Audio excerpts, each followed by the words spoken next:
স্বাস্থ্য নিয়ে শুধু মানে ডাক্তারবাবুদের একটা মানে দায় আছে আর কি, যে ওরা শুধু ভাববে।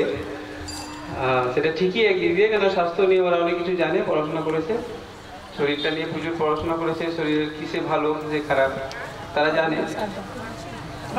তো দায়িত্বটা শুধু তাদের উপর চাপিয়ে দিয়ে নিশ্চিন্তে থাকা অন্যদেরও উচিত না আর কি। তো এখন কথা হলো স্বাস্থ্য নিয়ে যে ভাবা, যে একটা মানুষ সুস্থ কিভাবে থাকবে, সেটা আমরা আমাদের মেডিকেল কলেজে যে পড়াশোনা করেছি সেখান থেকে ডেফিনেটলি একটা প্রচুর বই, অনেক গবেষণা করে সেগুলো বেরিয়েছে এবং সেগুলো আমরা পড়লাম, তারপরে জানলাম যে একটা লোক সুস্থ থাকার পেছনে কি কি জিনিস কাজ করছে।